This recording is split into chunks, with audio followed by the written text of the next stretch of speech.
Welcome to From the Mind of Christine McConnell.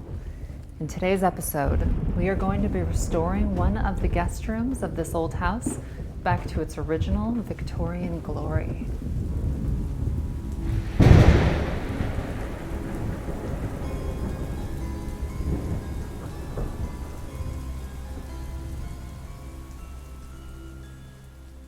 We moved into this house just shy of 3 years ago, and because I've been so busy doing other projects, I've kind of been neglecting the bedrooms. And so now I finally am going to tackle one of our guest rooms. This is the room that we typically have people stay in when they come, and it's really not very impressive looking to me.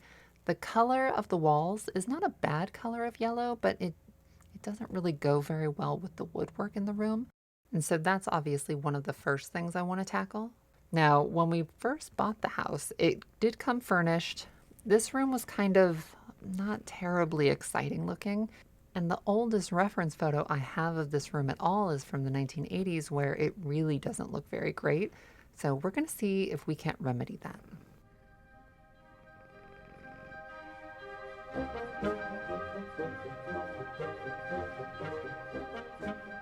The very first thing I'm going to do is pull this bookcase out of the room and put it somewhere else in the house. It's really beautiful. I think it's been here forever, but it just kind of takes up a little bit too much space and limits what you can do as far as decorating.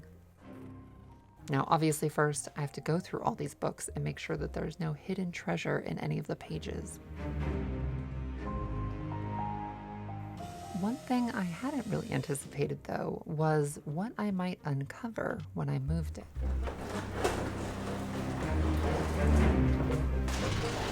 Careful.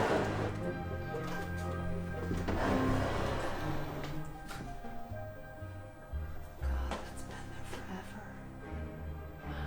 There's wallpaper. There's wallpaper over there. Oh, this is so cool. Careful. Okay, I am so jazzed. I am going to try to recreate this, I think. So before I made this little discovery, my original plan was to just do kind of a simple stencil around the room, just to cozy things up a little bit. But this is too exciting of a challenge to let pass me by. So before we delve into that, I do need to finish cleaning out the room and start repairing some damage. This is my owl TV cupboard that I created just a few years ago, and it's honestly maybe my most prized possession.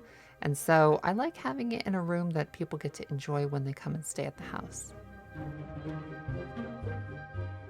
As adorable as these little bed warmers are, they need to go to a nice safe location while things get a little crazy in here.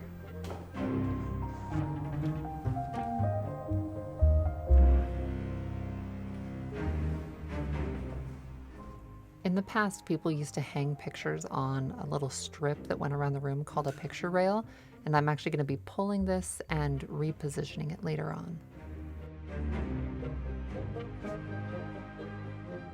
I tried as hard as I could to remove the paper, and it was just disintegrating, so there was no way to salvage it.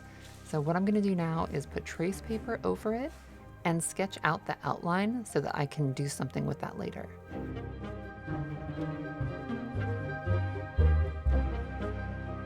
Once I was done tracing it out, I photographed it in various different lighting situations. After that, I went around the room with a steamer and just removed any remnants of paper. From there, I cleaned and sanded all of the surfaces so I would have a pretty good canvas to start on. And then there were some kind of big cracks here on the wall behind that bookcase that I needed to patch up before getting to anything decorative.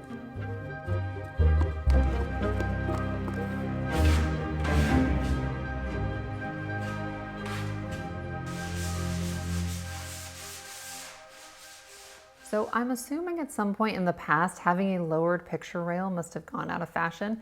So the owners at that time had it pulled and moved up just under the cornices. And I feel like getting it back to its original placement is not only going to look really beautiful, but also lend itself really well to my goal with this room, which is rewinding the clock.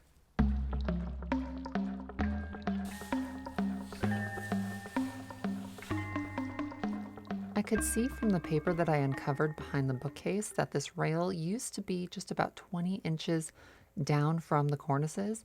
So I am reaffixing it. The way I'm doing this is I'm pre-drilling first so that I don't add any additional damage to what I'm doing. And then I'm just screwing this into the wall because I don't want this to ever get pulled off again. And now obviously this has caused a decent amount of damage. And so I'm going to go in with a piping bag and some spackle and mend it to the best of my ability.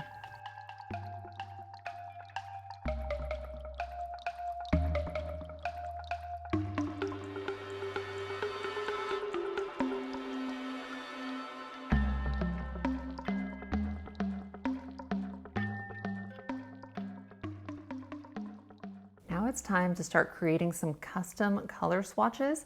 And the reason I do this is just because you end up with exact colors that you really love. And then once I'm done, I can then take it to my local Sherwin-Williams and have it mixed into larger quantities. The reason I'm going to Sherwin-Williams is because from my experience, they seem to be the best at like color matching whatever it is that you bring in.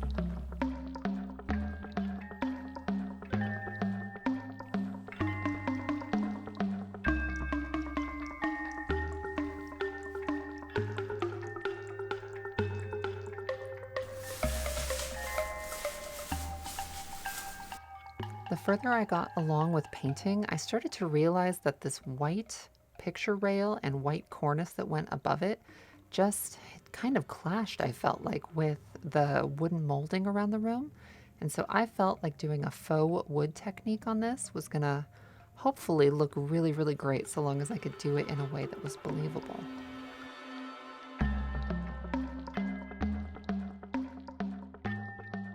So everything was going smoothly, and I didn't quite get this next little part on video, but I was up on this ladder, kind of being careless, listening to music, and I fell. And I fell from the top of the ladder. And there was this very hard, rigid plastic tote under me that broke my fall. And it was awful. Paint was everywhere. I was everywhere.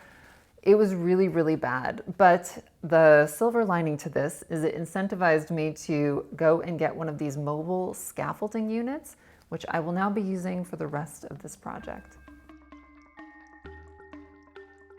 I did a step-by-step episode of this entire process, and that is available currently on Patreon if you're interested in seeing how this was done.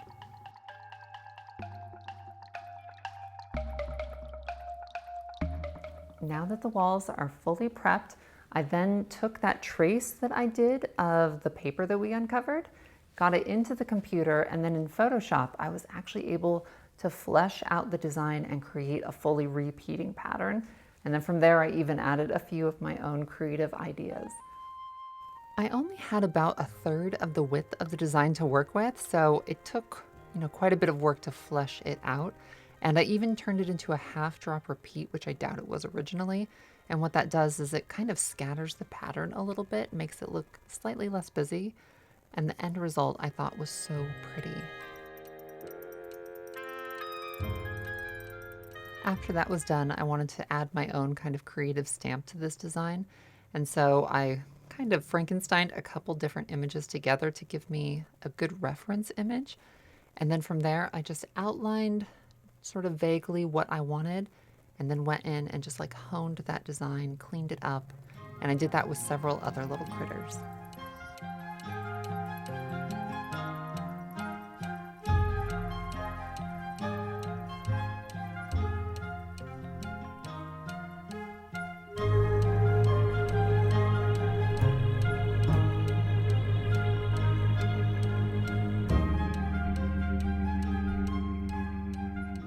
For the frieze or border that goes around the top of the room, I had even less to work with, and so I really kind of took some creative liberties with this one.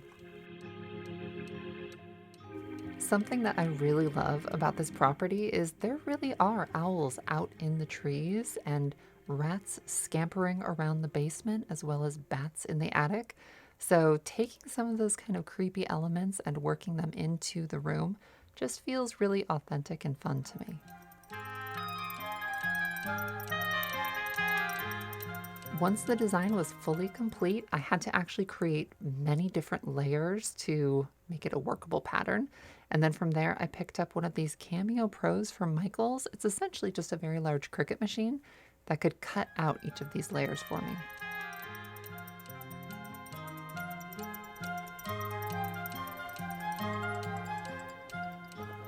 Once the pieces were all printed out and ready to go, then I could actually start stippling them onto the walls. I did initially stipple around the entire room before I discovered that rolling was really the way to go.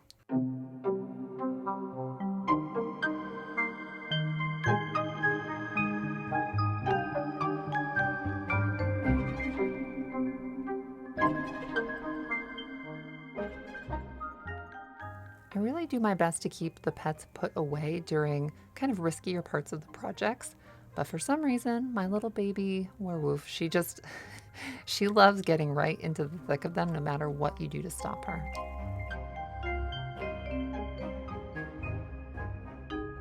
Getting the outline onto the walls was really honestly the hardest part of this. And then once it was there, you really kind of obviously knew where the next step was going to go.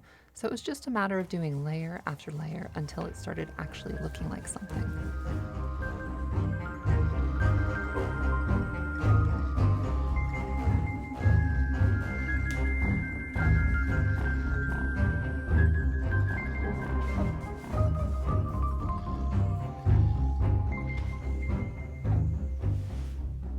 Because the mantle and sink are a white marble in the room, I needed to do a lighter color to anchor this paper into the room.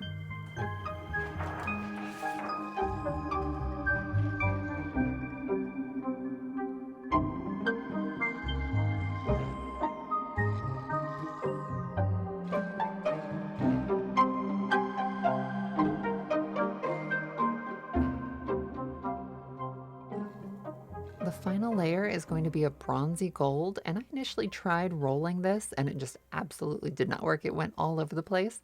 And so I realized I was going to need to airbrush it onto the walls, and it just took forever. Honestly, I think I maybe spent a week and a half on just this part.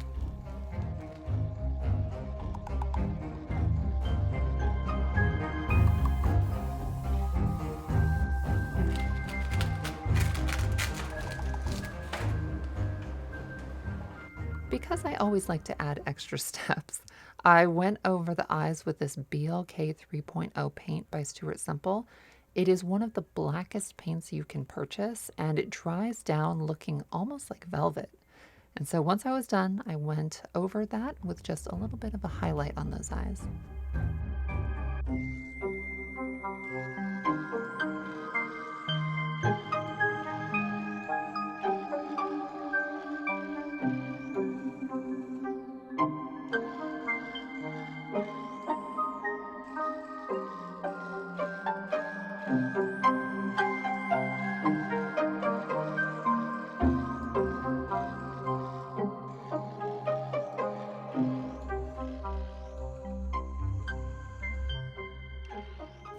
So I absolutely love the way these walls turned out, but this is maybe just the halfway mark towards finishing this room. For this next step, I actually needed to enlist the help of my friend Matt Pastore. He is one of the co-owners of the 5-story Syracuse Antiques Exchange.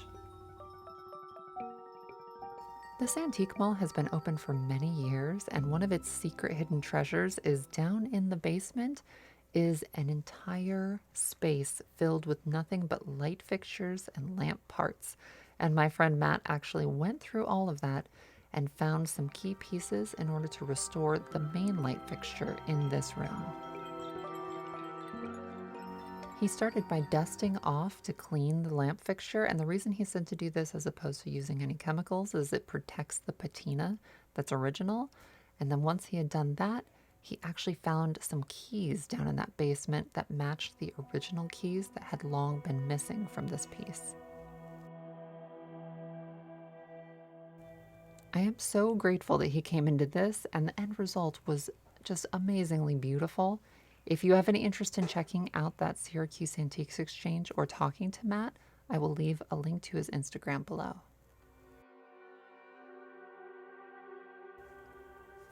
Another little project that I tackled that I didn't really film was just shading in this medallion where the light met the ceiling.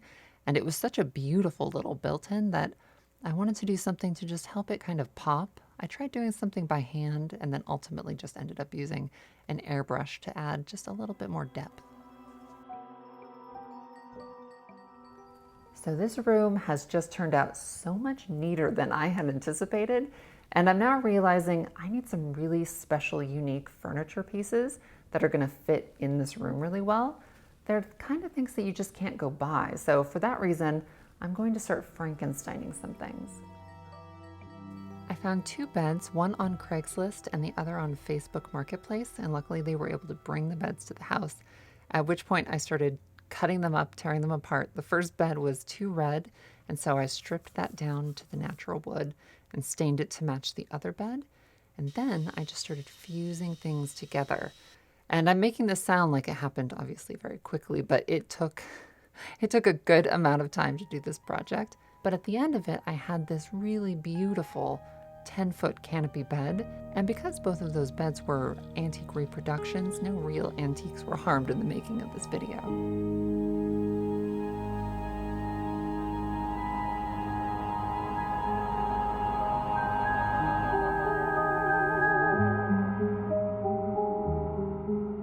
So the bed is done, and now I need to dress it. And for this amount of fabric, I had to head down to the city. I went to B&J Fabric, which my friend Louis Naranjo works at, and he is so wonderful, and he helped me find everything that I needed. One of the things I picked up was this huge bolt of satin, and I knew I was going to have to dye it when I got home. So once I was back, I went to the Tractor Supply and got a huge feed barrel, filled it with water, and then started doing color tests to see what it was going to turn out like, and then just started dyeing all of the fabric. And if you ever need to dye a large quantity of fabric yourself, this is a great way to do it. After that, my captive helped me hang them out to dry.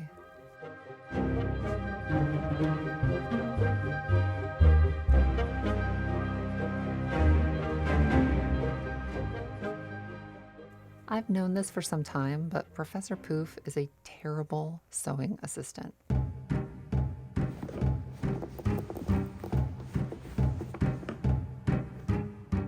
I was now ready to start measuring and making some cuts.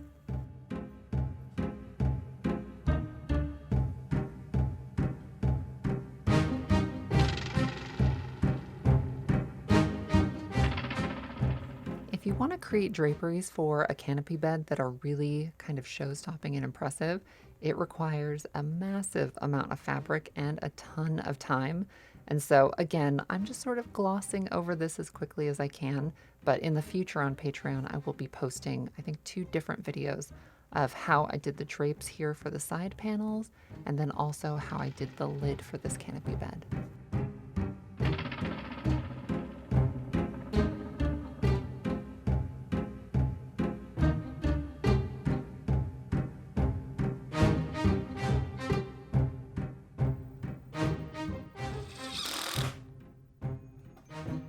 A few years ago, I went with my mom to Salem, Massachusetts, and we stayed at this old bed and breakfast called the Stephen Daniels House.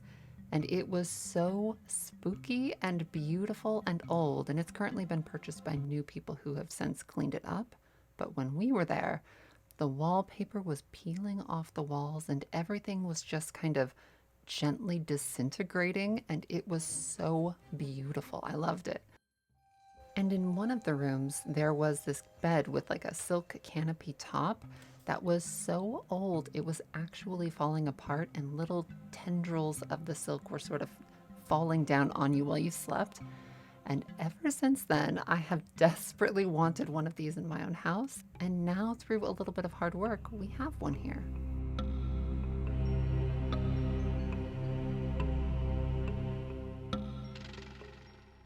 So this bed has just turned out glorious, and I need an equally impressive vanity. I wanted a vanity that was really shallow, but also very wide. And so I found this kind of broken 1800s mirror in the attic of that Syracuse Antiques Exchange, got it home, mended it as best I could, and then I actually painted it to look like wood. Once I was done with that, I took 2 nightstands and I fused everything together until it was one gigantic piece.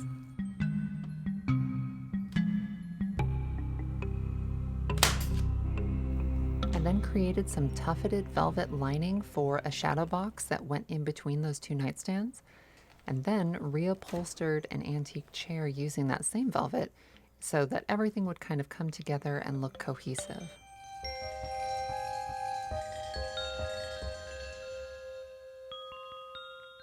There were about 1,000,000 little tiny finishing projects that I had to tackle to complete this room, but one of the ones I really loved was I designed these little mini lampshades, sent the design off to Mary Maxwell, who goes by the Lampshade Lady.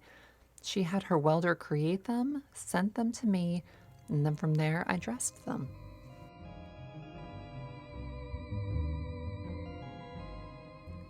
We're now closing in on the home stretch, and I'm at the stage now where I realize I need some special art pieces for the walls. And I do some oil painting. I'm unbelievably slow, so that's not really gonna work unless I wanna finish this room when I'm older than this house. So for that reason, I'm going to just go into the computer and create something there. I took my mom's high school graduation photo, which is a very beautiful picture, but definitely has the stamp of the 1970s on it, which would be a little at odds in this room. And then I went online, scoured for some free use paintings, and then just started melding things.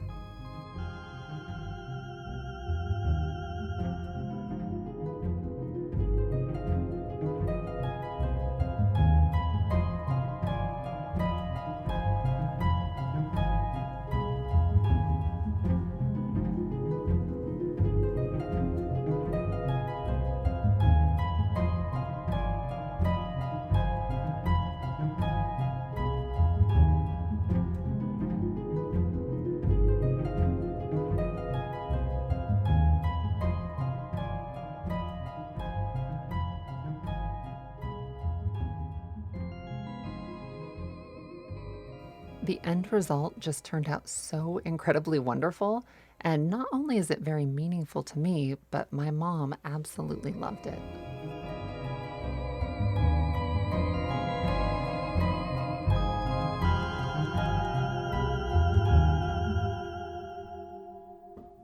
This house was built for Thomas and Harriet Richardson in the 1860s, and the room that we're restoring was actually their private bedroom.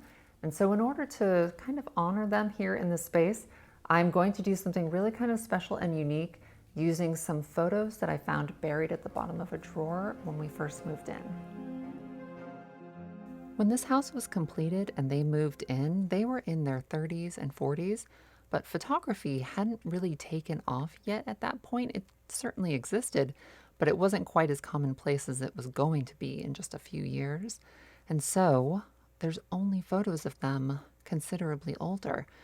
And I thought it would be kind of interesting and fun to take some of the photos that I had found and turn back time just a little bit, just to see, for one, what they might have looked like when they were younger. This is obviously my interpretation.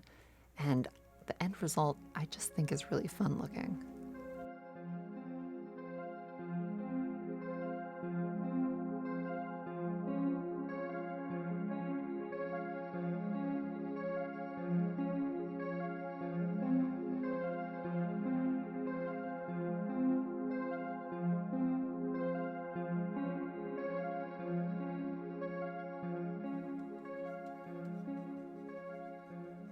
This was actually my first time playing around with doing a technique like this on these 2 photos, and it was incredibly fun and interesting to see what are the little tiny things that make people look a little bit older versus looking a little bit younger.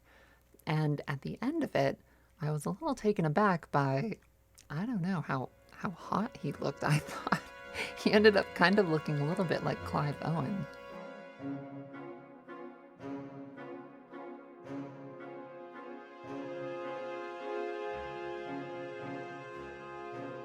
Once their pictures had been hung, I had just a few more projects to tackle before finally the room was complete.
everything is done, my furry little blanket weights can return.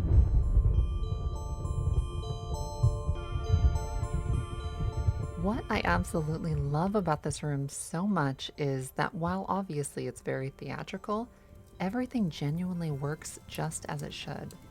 This 1866 fireplace works like the day it was made.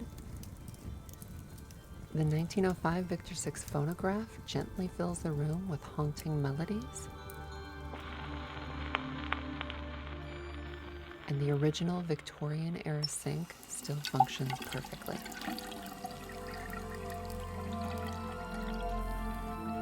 I had the home's landline turned back on and placed a restored 1907 candlestick telephone by the bedside.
The last exciting feature that I will share is the captive went through the entire room and made it so that all of the electric lamps are controlled and dimmable through voice command.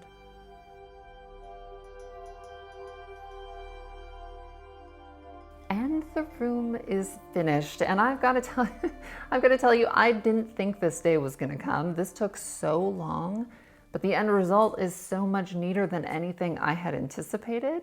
And now I can share something really exciting with you.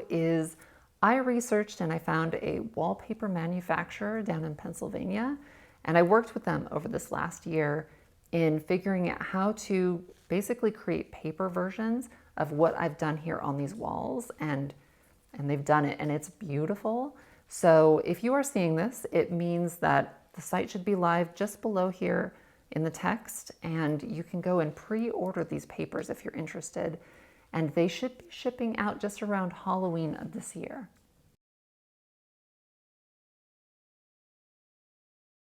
I would love as many people to have these papers as possible. And so on Patreon, I'm actually going to do a contest where 5 different winners each receive an entire room's worth of these designs. So if you're interested in checking that out, I should be doing it in the month of September. The link is just below to Patreon, and we've been doing this for about 4 years now, so there's tons of episodes of projects and all sorts of neat things that we've gotten up to. So check that out if you're interested. I hope you've enjoyed this episode. I can't wait to tackle the other rooms in this house. It seems like every time I do one of these rooms, I learn a bunch of things, and then on the next one, I'm able to implement everything I've learned. So I'm so excited to just see how all of this turns out. So thank you so much again for watching. Take care of yourselves, and I'll see you again very soon.